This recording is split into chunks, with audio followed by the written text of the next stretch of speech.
Hello friends, welcome in our channel. मैं हूं आपका दोस्त गोविंद शर्मा। जैसा कि आपको पता है, पिछली वीडियो में हमने पढ़ा था यहाँ पर बेसिक इलेक्ट्रिसिटी के बारे में, यानी कि कुछ बातें मैंने आपको बताई थी, जैसे कि आवेश, चार्ज क्या होता है। उसके साथ साथ बहुत सारे क्वेश्चंस हमने किए थे और आपको मैंने एक क्वेश्चन बोला था कि 0.5 जो आपका कूलाम है, इतने चार्ज के अंदर कितने इलेक्ट्रॉन्स होंगे। और पिछली वीडियो में शायद मैंने कैलकुलेशन में मिस्टेक कर दी, उसका आंसर 30 आने वाला था, लेकिन मैंने कैलकुलेशन में 28 लिख दिया है। उसको आप 30 कर सकते हैं ध्यान से। चलिए, तो आवेश को पढ़ने के बाद हमें पढ़ना पड़ता है कि what do you mean by current.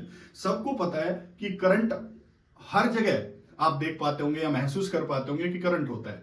जैसे कि मैंने बताया था कि कुछ चालक के अंदर, किसी मेटल के अंदर या किसी कंडक्टर के अंदर कुछ फ्री इलेक्ट्रॉन्स होते हैं और उन फ्री इलेक्ट्रॉन्स के कारण उनमें कंडक्शन बनता है।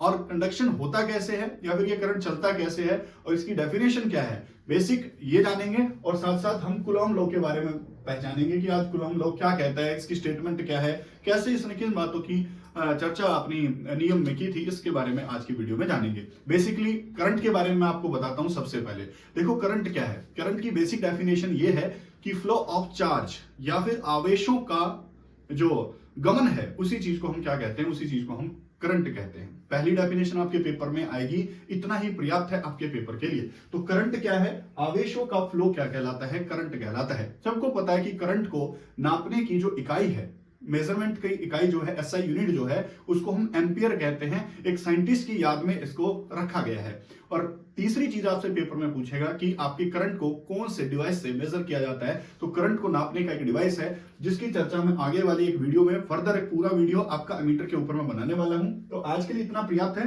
कि करंट को नापते हैं आप एम्पियर से, और उसको नापने वाला जो डिवाइस है उसको हम एमीटर कहते हैं। और एक बात और गांठ बांध लें पेपर पॉइंट ऑफ व्यू से कि आपका जो एमीटर होता है उसको श्रेणी क्रम में लगाया जाता है, लोड के साथ सीरीज में लगाया जाता है। तीसरी बात।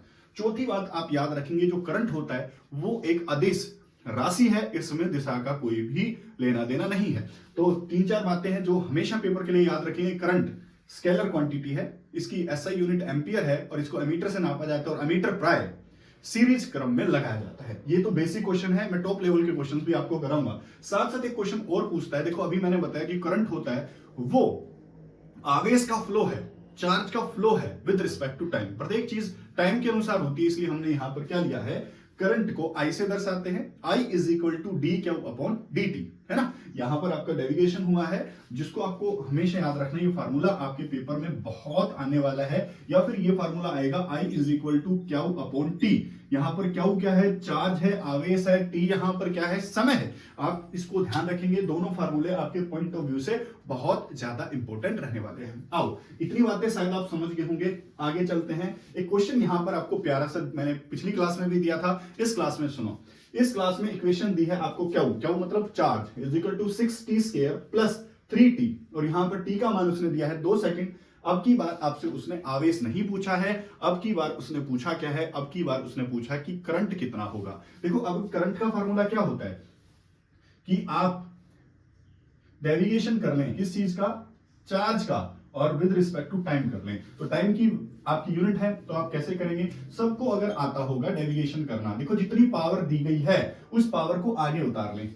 एक पावर दी गई है यहां पर, तो ये आ गया, दो पावर दी गई है तो 2 गुणा में जो यहां लिखा गया है 6, और मल्टीप्लाई, ये टी तो लिखा गया है तो टी को लिख दें ऐसे के ऐसे, प्लस यहां पर 3t पावर कुछ है नहीं तो हम कुछ नहीं उतारेंगे, सीधा 3t हो जाएगा। ये इसका डेरिवेशन हो गया। डेरिवेशन अगर आप सीख पाएंगे तो एक पावर को उतार दो और एक पावर घटा दो। यहां 2 पावर थी तो एक मैंने उतार ली आगे और एक घटा दी, 2 में से एक गया 1। अब इसमें t की वैल्यू आप रख देंगे, 2 मल्टीप्लाई 6 मल्टीप्लाई t कितना है, यहां पर 2 है, प्लस 3 गुणा में t कितना है, यहां पर 2 है, तो आंसर आ जाएगा 6 दूनी 12, और 12 दूनी कितना होता है 24, प्लस यहां पर कितना आएगा 6, तो आंसर यहां पर कितना आएगा 30 एम्पियर। यहां पर जो करंट है वो आने वाला है। तो इतनी बातें शायद आप समझ गए होंगे। पिछली क्लास का जो एक क्वेश्चन था उसमें कैलकुलेशन मिस्टेक थी, उसको ठीक कर लें। साथ साथ ये वाला क्वेश्चन आप पेपर पॉइंट ऑफ व्यू से आपको 1 नंबर दिलवा सकता है कि करंट का मान क्या होगा। करंट का फार्मूला हमने जाना, उसके बारे में कुछ बातें हमने जानी। उसके बाद अपना जो मेन मुद्दा है इस क्लास का, मेन मुद्दा है आपका क्या, मेन मुद्दा है आपका कूलॉम लॉ सीखना। देखो कूलॉम ने ये बताया, जब भी कभी दो चार्ज एक दूसरे के पास आएंगे या उनके बीच में कोई डिस्टेंस होगा या वो एक दूसरे के आसपास होंगे, तो या तो वो एक दूसरे को पास खींच रहे होंगे या फिर वो एक दूसरे से दूर भाग रहे होंगे, ये बताया। वो दूर भागेंगे कैसे और पास आएंगे कैसे, उसका कारण है बल, यानी कि फोर्स। कुल मिलाकर कुलोम्ब ने फोर्स के बारे में बताया था कि अगर दो चार्ज हैं हमारे पास, उनके बीच में कितना फोर्स होगा, उसके बारे में बताया। इन्होंने सबसे पहले ये बताया कि जो कुलोम्ब लॉ है वो पेपर में पूछेगा कि किसने दिया था, तो ये दिया था डी कुलोम्ब ने। किसने दिया था? डी कुलोम्ब ने दिया था। और डी कुलोम्ब किस देश के नागरिक थे, ये भी पूछा जाता है, तो ये फ्रांस के थे। तीन बातें आपको हमेशा याद रखनी है। उसके बाद इन्होंने बताया कि जो आपके पॉजिटिव पॉजिटिव यानी कि एक जैसे चार्ज होते हैं, या तो दो चार्ज होंगे पॉजिटिव, एक पॉजिटिव होगा दूसरा भी पॉजिटिव होगा, या एक नेगेटिव होगा तो दूसरा भी नेगेटिव होगा, एक दूसरे को, एक जैसे चार्ज एक दूसरे को क्या करते हैं, हमेशा हमेशा क्या करते हैं, रिपल करते हैं, यानी कि दूर भागते हैं। और अलग अलग चार्ज जो होंगे, अलग अलग चार्ज जो होंगे वो एक दूसरे के क्या आते हैं, पास आते हैं। और ये सब कुछ होता है किसी बल के कारण, हाँ या फिर ना। अब बल की व्याख्या दी, देखो दो चार्ज हैं और इनके बीच में मान लेते हैं आर डिस्टेंस है, तो कुलोम्ब ने क्या बताया कि इनके बीच में जो फोर्स लगेगा वो फोर्स डायरेक्टली प्रोपोर्शनल होगा दोनों चार्ज की गुणनफल के, यानी कि Q1 मल्टीप्लाई Q2, वो आपका क्या होगा बेटा, डायरेक्टली प्रोपोर्शनल होगा फोर्स के। पहली इक्वेशन इन्होंने ये बोली कि चार्ज, दो चार्ज हैं, उनके मैग्नीट्यूड का जो मल्टीप्लीकेशन है वो फोर्स के डायरेक्टली प्रोपोर्शनल होगा। आने वाली क्लासेस में न्यूमेरिकल भी करेंगे।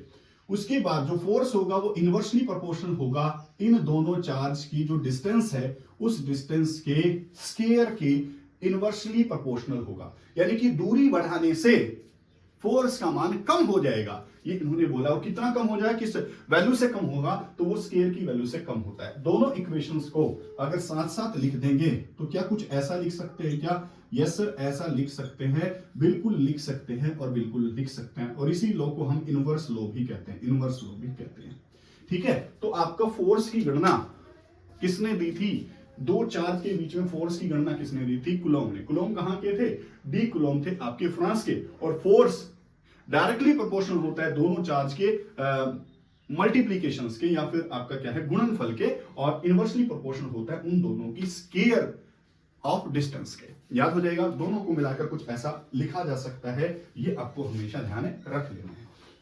उसके बाद देखो, जब भी कभी हम बेटा प्रोपोर्शनलिटी का साइन हटाते हैं तो एक कांस्टेंट आता है, तो यहां इस फार्मूले को कुछ ऐसे भी लिख सकते हैं कि यहां पर क्या है, कि यहां पर है कुलोम्ब कांस्टेंट बोलते हैं इसको। क्या बोलते हैं? कुलोम्ब कांस्टेंट बोलते हैं इस वैल्यू को।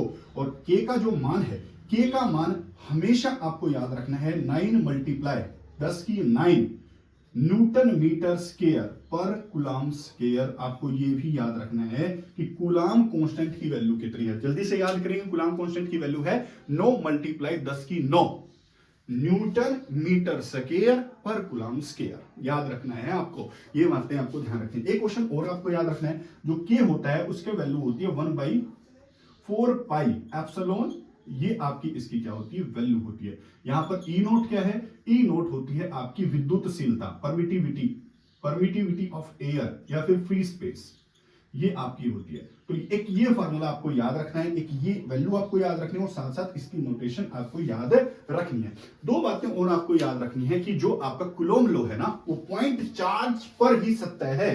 किस चीज पर है? पॉइंट चार्ज पर सत्य है। यहां लिख देता हूं, जो कि कुलोम्ब लॉ होता है वो बिंदु आवेश पर सत्य है। कौन से? पॉइंट चार्ज पर ही मान्य है, सत्य है, पॉइंट चार्ज पर सत्य है। और साथ साथ बेटा ये अधिक दूरी के लिए मान्य नहीं है, अधिक दूरी के लिए मान्य नहीं है। ये केवल और केवल ये बहुत छोटी दूरी के लिए फोर्स की गणना है। अब बहुत छोटी दूरी क्या है? जैसे कि आपकी फर्मी मीटर जो आपका एटम होता है और एटम का जो न्यूक्लियस होता है, उस एटम के अंदर जितनी दूरी, अब एटम नंगी आंखों से भी नहीं दिखाई देता है, उतनी दूरी के लिए मान्य बताया गया है ये फोर्स। तो आपसे पेपर में क्या पूछेगा सर? पेपर में नोटेशंस पूछेगा, नोटेशन दे देगा, जैसे कि अगर दो चार्ज के बीच में दूरी को दुगना कर दिया जाए तो बल कितना घटेगा, ऐसे पूछ लेगा क्वेश्चन। आपसे पूछ लेगा के का मान बताइए कितना है, आपसे पूछ लेगा के का फॉर्मूला बताइए, बता दोगे। ई का मतलब बताइए यहां पर क्या है, निम्न में से कौन सा कूलम्ब लॉ के बारे में सत्य है और कौन सा कूलम्ब लॉ के बारे में असत्य है, ऐसे ऐसे क्वेश्चन आपसे पूछेगा पेपर में। तो आप लोगों को आज की क्लास से मैंने आपको बताया कि करंट क्या होता है सर, उसके बारे में 3-4 बातें, बस एक क्वेश्चन बताया सिर्फ, बस। और उसके बाद कूलम्ब लॉ की कुछ नोटेशन मैंने आपको बताई है जो हमेशा आपको याद रखनी है। Force is directly proportional to the product of two charges and inversely proportional to the square of distance between them, और इसी को इनवर्स लॉ कहते हैं। उसके बाद मैंने 2-4 बातें और आपको बताई है। बिंदु आवेश के लिए सत्य है और अधिक दूरी के लिए ये वैल्यू सत्य नहीं है, सिर्फ इतना बताया है। 2 वीडियो मैंने डाली है। पहली वीडियो में मैंने आपको बेसिक आवेश के बारे में बताया था, आज की वीडियो में मैंने आपको बेसिकली कूलम्ब लॉ के बारे में बताया है। आई होप आपको ये सीरीज अच्छी लग रही है, आई होप आपको ये चैनल अच्छा लग रहा है। तो please do subscribe the channel and share the video with your friends. नमस्कार।